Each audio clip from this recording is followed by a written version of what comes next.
ಗವಿಸಿದ್ದೇಶ್ವರ ಜಾತ್ರಾ ಮಹೋತ್ಸವ ಅಂಗವಾಗಿ ಕೃಷಿ ಮತ್ತು ತೋಟಗಾರಿಕೆ ಇಲಾಖೆಯ ವತಿಯಿಂದ ಆಯೋಜಿಸಿದ್ದ ಫಲಪುಷ್ಪ ಪ್ರದರ್ಶನ ಹಾಗೂ ಕೃಷಿ ಉತ್ಪನ್ನ ಪ್ರದರ್ಶನ ಮೇಳವನ್ನು ಜಿಲ್ಲಾ ಉಸ್ತುವಾರಿ ಸಚಿವ ಶಿವರಾಜ್ ತಂಗಡಗಿ ಕೊಪ್ಪಳದಲ್ಲಿಂದು ಉದ್ಘಾಟಿಸಿದರು.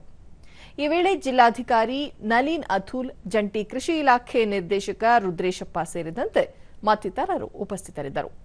ಸಿರಿಧಾನ್ಯಗಳಿಂದ ಮೂಡಿಸಿದ ಅಭಿನವ ಗವಿಸಿದ್ದೇಶ್ವರ ಮಹಾಸ್ವಾಮಿಗಳ ಚಿತ್ತಾರ ಹಾಗೂ ಸಿರಿಧಾನ್ಯಗಳ ರಂಗೋಲಿಗಳು ಜನರ ಗಮನ ಸೆಳೆದವು.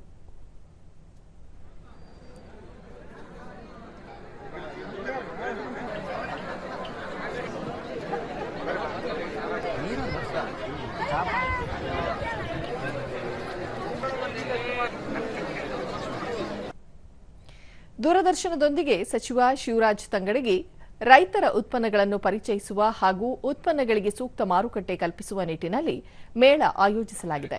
ಮೇಳದಲ್ಲಿ ಕೃಷಿ ಇಲಾಖೆ ಕಾರ್ಯಕ್ರಮಗಳ ಕುರಿತು ರೈತರಿಗೆ ಸಮಗ್ರ ಮಾಹಿತಿ ನೀಡಲಾಗುತ್ತಿದೆ ಎಂದರು.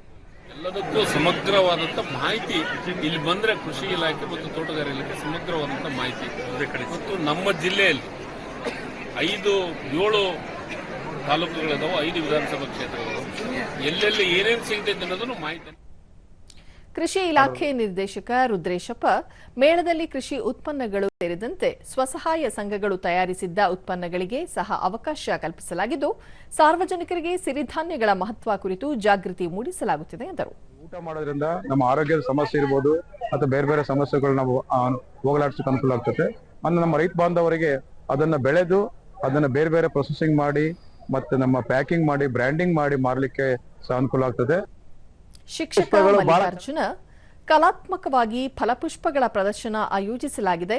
ಜನರಿಗೆ ಕೃಷಿ ಉತ್ಪನ್ನಗಳ ಕುರಿತು ಮಾಹಿತಿ ದೊರೆಯುವುದರ ಜೊತೆಗೆ ವಿವಿಧ ಹೂ ಹಣ್ಣುಗಳಿಂದ ರೂಪಿಸಲಾದ ಕಲಾಕೃತಿಗಳನ್ನು ನೋಡಲು ಆಕರ್ಷಕವಾಗಿದೆ ಎಂದರು.